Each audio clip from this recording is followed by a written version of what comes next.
আসসালামু আলাইকুম রহমতুল্লাহি ওবরকাতুহু।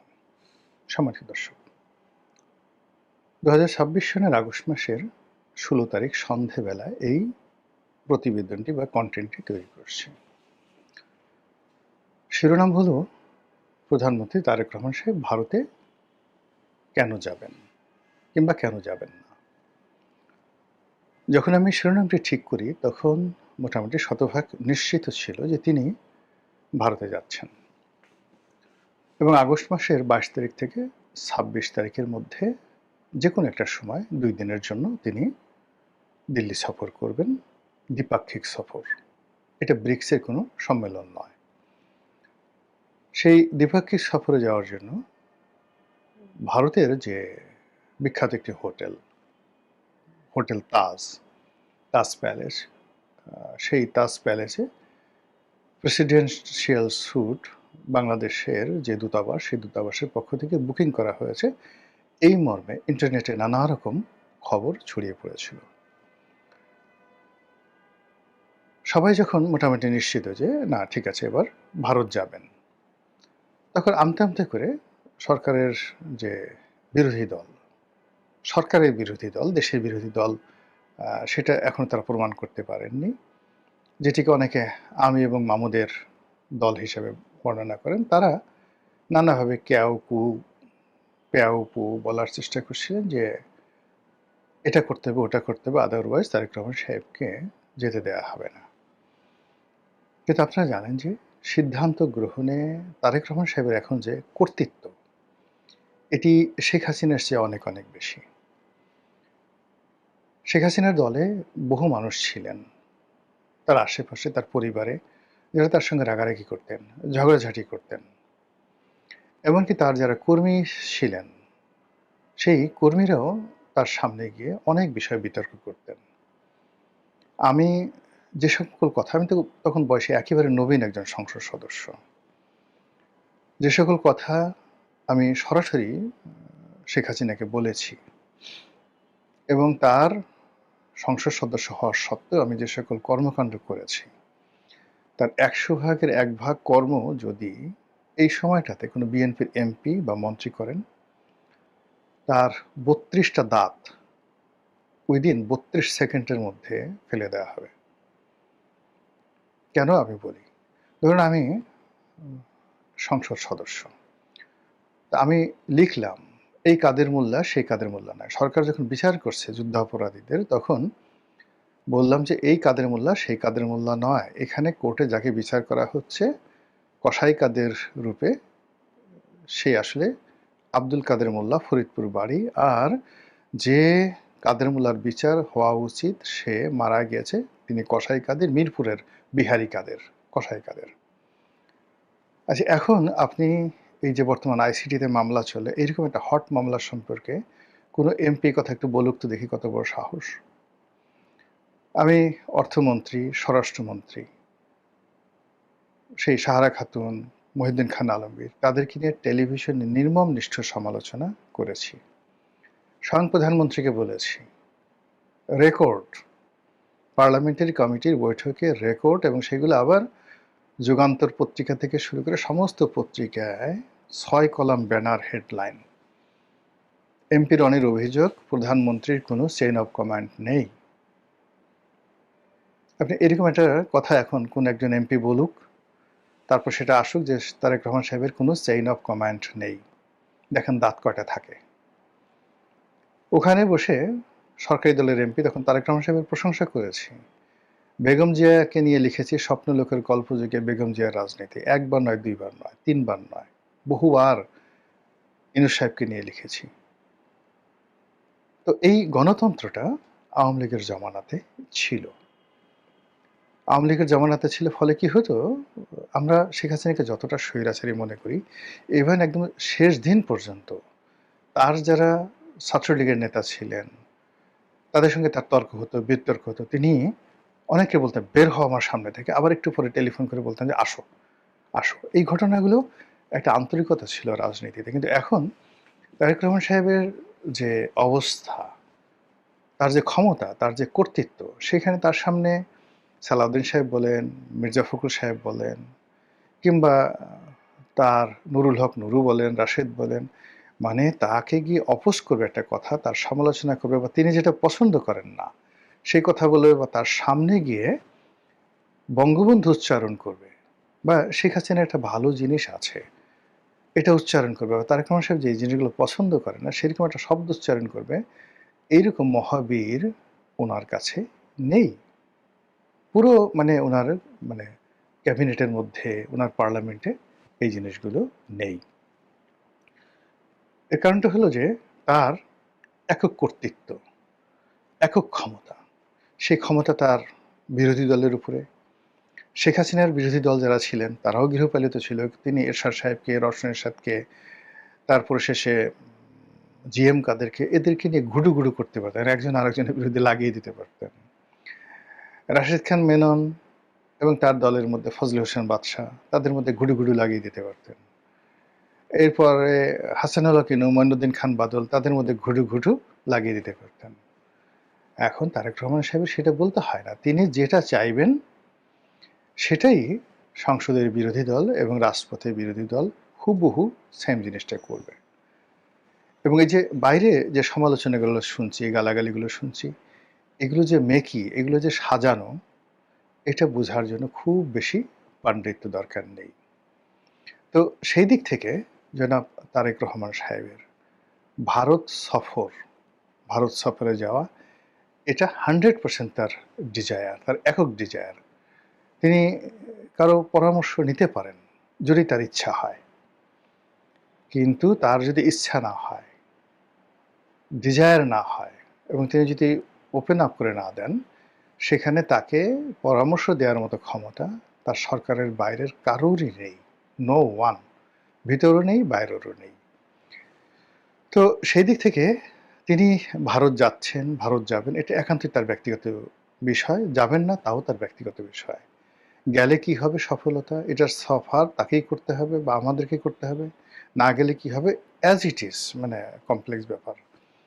এইরকম একটি অবস্থা যখন সরকারের ভিতরে বাইরে সরকার প্রধানকে নিয়ে এরকম যখন একটা অবস্থা চলছে, ঠিক সেই সময়টিতে আমরা জানলাম যে তিনি ভারত সফরে যাচ্ছেন। প্রথমত সবাই দুনিয়া উল্টে গেলে যাবে না ইত্যাদি ইত্যাদি ঘটনা, তিনি যাচ্ছেন অল অন এ সাডেন। আমরা তো অবাক হয়ে গেলাম, কি ব্যাপার, তিনি যাচ্ছেন। একেবারে দিল্লিতে হোটেল বুক করা হয়ে গেছে, 2 দিনের সফরে যাচ্ছেন, তাও আবার এই আগস্ট মাসের 22 থেকে 26 তারিখের মধ্যে। এটা কেন, কি কারণে?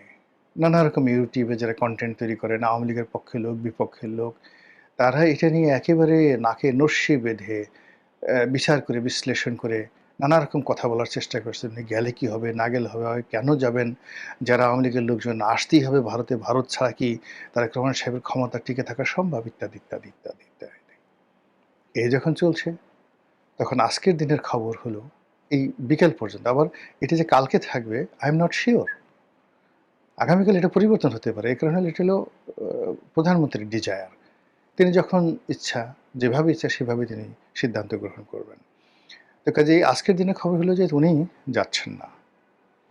উনি যাচ্ছেন না, উনি 2 টো শর্ত দিয়েছেন বলে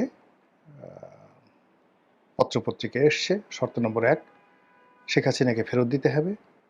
শর্ত নম্বর 2, উসমান হাদির হত্যাকারীকে ফেরত দিতে হবে।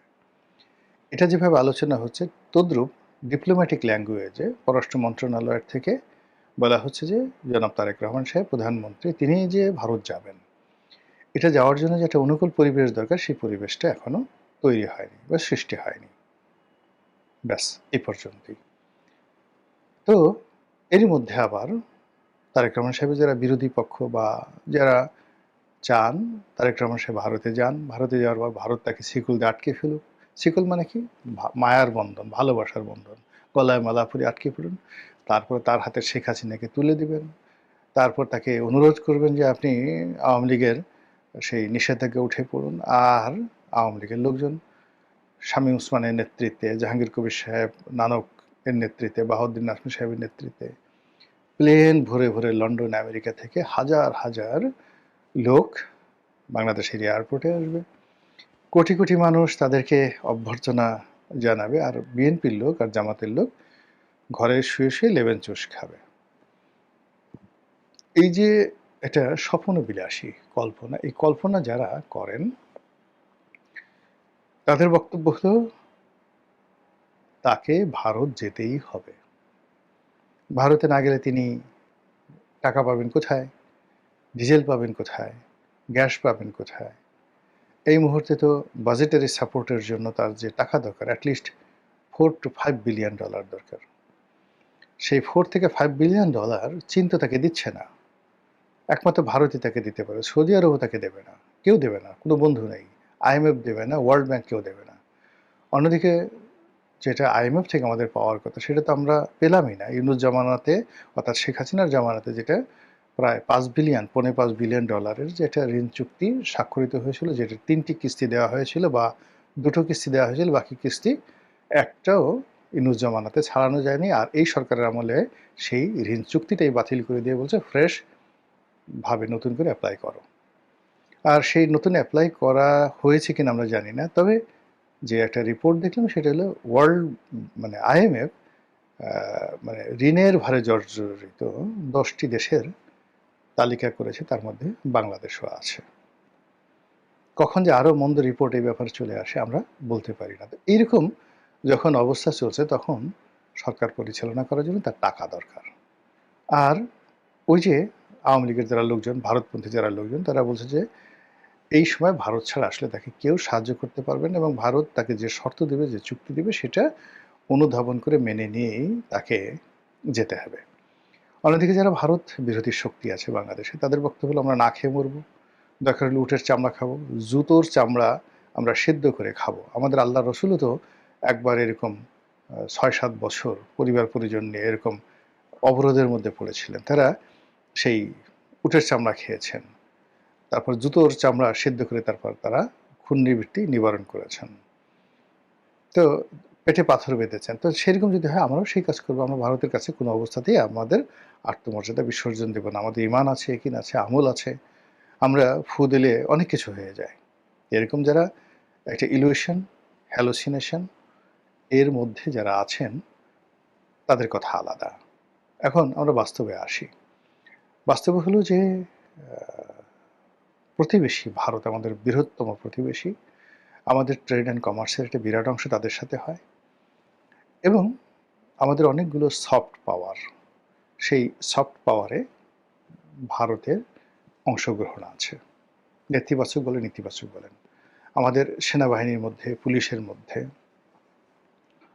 সিভিল সার্ভিসের মধ্যে, বিচার বিভাগের মধ্যে, তারপরে সিভিল সোসাইটি যেটিকে আমরা সুশীল সমাজ বলি, সেখানে পত্রপত্রিকায় সাংবাদিক থেকে শুরু করে একেবারে ভিক্ষুকদের মধ্যে ভারতের এজেন্ট আছে বলে অনেকে অভিযোগ করেন।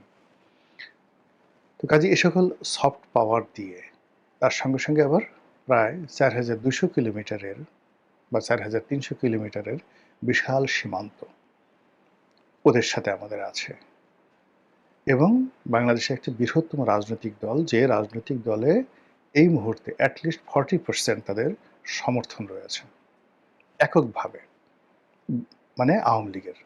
আর যদি কম্বাইন্ডলি ধরি যে আওয়ামী লীগ করে না কিন্তু বিএনপিকে এখন পছন্দ করছে না, জামাত করে না কিন্তু আওয়ামী লীগও করে না কিন্তু বিএনপিকে, এরকম সাধারণ যারা সরকার বিরোধী লোকজন রয়েছে প্লাস আওয়ামী লীগের, এই সংখ্যা হয়ে যাবে অলমোস্ট 70%। অর্থাৎ বিএনপির 35% ভোটার আছে। সেই 35% ভোটারের মধ্যে হাইয়েস্ট 10 to 15% ভোটার এখন বিএনপির প্রতি স্যাটিসফাইড, বাকি লোকগুলো হাপিত্তাস করছে। জামাতের ধরেন ভোট আছে 10% to 11%, কেউ বলে 7%। জামাতের একটা বিরাট অংশ কিন্তু হ্যাপি না এখন, জামাতের ব্যাপারও হ্যাপি না, বিএনপির ব্যাপারও হ্যাপি না, তারা বিকল্প খুঁজছে। তো কাজেই একেবারে শেখ হাসিনাকে চায়, আওয়ামী লীগের ফেরত চায়, এদের সংখ্যা 40%। আর সরকার বিরোধী যে শক্তি রয়েছে তাদের সংখ্যা আরও 30%। সব মিলিয়ে 70% লোক সরকার বিরোধী। কাজে এই যে সরকার বিরোধী বিশাল একটা গোষ্ঠী, সেই গোষ্ঠী বিদ্যুতের একটা নতুন সমস্যা হলে, তারপরে ডিজেলের সমস্যা হলে, এলপিজির সমস্যা হলে, টাকার সমস্যা হলে, ব্যাংকে গিয়ে টাকা না পেলে, এলসি করতে না পেলে, ঘুষ দুর্নীতি দেখলে, চাঁদাবাজি দেখলে একসঙ্গে হাউকাউ করে ওঠে। এবং এটা কোনো অবস্থাতেই প্রতিবেশী যদি এখানে ইন্ধন দেয়, অর্থাৎ তাদের হাতে যে সফট পাওয়ারগুলো আছে সেইগুলো, প্লাস ওই যে 40% আওয়ামী লীগের যারা লোকজন রয়েছে তারা মানে জনগণমন, মানে আর কি বলবো, আর দ্বিতীয় অংশ বললাম না, ভারতের দিল্লির দাদারা যেভাবে বলবেন সেভাবেই তারা চলবে, এর বাইরে তারা যাবে না। এই যে ডিফিকাল্টিসগুলো, সেই ডিফিকাল্টিসগুলো বর্তমান সরকারের জন্য একটা মানে যাকে বলা হয় বিরাট বোঝা হয়ে গেছে। তারা ভারতকে অ্যাভয়েডও করতে পারবে না, আবার ভারতের সঙ্গে সম্পর্ক নাকে খত দিয়েও করতে পারবে না। এখানে যে স্মার্ট নেগোসিয়েশন রয়েছে, সেই নেগোসিয়েশনে যেন কোনো অবস্থাতেই ভারতের সঙ্গে আলোচনার দরজাটা বন্ধ না হয়। তারেক রহমান সাহেব এখন যথেষ্ট বয়স হয়েছে তার, he is about 62 years old, যথেষ্ট বয়স হয়েছে, কিন্তু সরকার পরিচালনায়, রাষ্ট্র পরিচালনায় একেবারেই নবীন। এই বাস্তব অবস্থাটা তাকে বুঝতে হবে। ২ নম্বর হলো যে এইরকম ডিপ্লোম্যাটিক লেভেলে সম্পর্ক করা, ভারত এবং বাংলাদেশের সম্পর্কের ক্ষেত্রে বা এনি মানে যাকে বলা হয় ফরেন রিলেশন, এই রিলেশনের ক্ষেত্রে যেটা আউটস্ট্যান্ডিং হিস্ট্রি রয়েছে, চীনের সঙ্গে আমাদের যে সম্পর্ক সেটা সেই ফাহিয়েনের আমলে কেমন ছিল, কিংবা মগধে যখন রাজা বিম্বিসার ছিলেন, সম্রাট বিম্বিসার ছিলেন, তার ছেলে যখন সেই অজাতশত্রু ছিলেন, যখন গৌতম বুদ্ধ জীবিত ছিলেন, তখন এই মগধের সঙ্গে রাজনীতির সঙ্গে কি কূটনীতির সম্পর্ক জড়িত, কিংবা আলেকজান্ডার যখন এসেছিলেন তখন এই নন্দ বংশের সঙ্গে তার কি সমস্যা ছিল, কি করে চাণক্য ক্ষমতা এলো। এই যে রাজনীতির একটা যাকে বলা হয় সূত্র, এই সূত্র কখনো পরিবর্তন হয় না। ৫,০০০ বছর আগে যেমন ছিল, ৩,০০০ বছর আগে তেমনই ছিল, ২,০০০ বছর আগে যেমন ছিল, ইখতিয়ার উদ্দিন মোহাম্মদ বিন বখতিয়ার খলজির জমানাতে একই ছিল এবং এখনও সেম আছে। প্রধানমন্ত্রী আগে এই বিষয়টা বুঝতে হবে, জানতে হবে, টু দি পয়েন্টে সিদ্ধান্ত নেওয়ার আগে তিনি নিজে লেখাপড়া করে জানেন, বুঝেন, অথবা তার আশেপাশে যারা আছে তাদের মাধ্যমে এই পুরো জিনিসটি, এটা নিয়ে ছেলে খেলা করা যাবে না। কোনো অবস্থাতে এখানে ইগো দেখানো যাবে না, কোনো অবস্থায় এখানে মাথা নোয়ানো যাবে না। Things should be handle very smartly. সম্রাট আকবরের মতো মানুষকে ঈশা খানের মতো ছোট্ট একজন জমিদার তিনি কিন্তু সামাল দিয়েছিলেন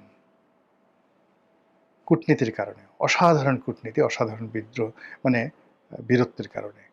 তো সেই জিনিসটি যদি আমরা এই 2026 সনে এসে এলোমেলো করে ফেলি, একটা ক্ষুদ্র ভুল ইরানের জন্য কি পরিণতি ডেকে নিয়ে আসে, লিবিয়ার জন্য কি পরিণতি ডেকে নিয়ে আসে, ইরাকের জন্য, কিংবা ধরেন ইউক্রেনের জন্য। ছোট্ট ভুলটা শুরু হয়েছিল একেবারে ছোট্ট একটা জায়গা থেকে। রাশিয়ার সঙ্গে যে ইউক্রেনের যুদ্ধ, আপনি দেখবেন এত ছোট, শুনলে আপনার হাসি পাবে।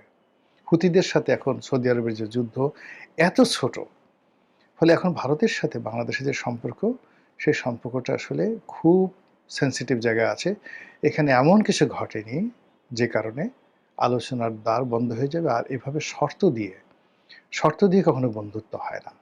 বন্ধুত্ব করার জন্য উদারতা লাগে, বন্ধুত্ব করার জন্য কৌশল লাগে, বন্ধুত্ব করার জন্য উপহার লাগে, ভাইস ভার্সা লাগে। আপনাকে আমি দেব, বিনিময়ে আপনিও আমাকে দেবেন। সেই ভাইস ভার্সা না থাকলে ওয়ান সাইডেড বন্ধুত্ব হয় না। ভারতের কাছ থেকে আমরা কি পাবো আর ভারতকে আমরা কি দিতে পারি, what can we do India for India, এই জিনিসগুলো আগে বুঝতে হবে। ভিখারির কোনো শর্ত থাকে না, পরাজিতের কোনো প্রার্থনা থাকে না, শুধু আত্মসমর্পণ, শুধু আত্মসমর্পণ। আর সমপর্যায়ে ছাড়া বন্ধুত্ব হয় না, ইকুয়াল ছাড়া বন্ধুত্ব হয় না। মাস্টারের সাথে মানে মাস্টার মানে প্রভু, প্রভুর সাথে দাসের কখনো বন্ধুত্ব হয় না। একমাত্র আল্লাহর সাথে, আল্লাহই বলছেন যে আমি তোমার মালিক, তুমি আমার দাস, আসো লেটস হ্যাভ এ ফ্রেন্ডশিপ। একমাত্র আল্লাহ ছাড়া এই সুযোগ আর তার বান্দাদেরকে কেউ দেয় নাই। সবাই একটু ১৯-২০ হইলেও আপনাকে অবদমিত করার চেষ্টা করবে। কাজেই ভারতের সঙ্গে আপনি যে কোনো কিছু করবেন, করার আগে আপনি চিন্তা করেন ১০ বার যে আমার কি আছে, কি দেওয়ার আছে, কি পাওয়ার আছে, এবং সে অনুযায়ী আপনার ডিপ্লোম্যাটিক চ্যানেল ঠিক করতে হবে। মহান আল্লাহ আমাদের সবাইকে হেদায়েত দান করেন এবং হেফাজত করুন। আসসালামু আলাইকুম রহমতুল্লাহি ওয়া বারাকাতুহু।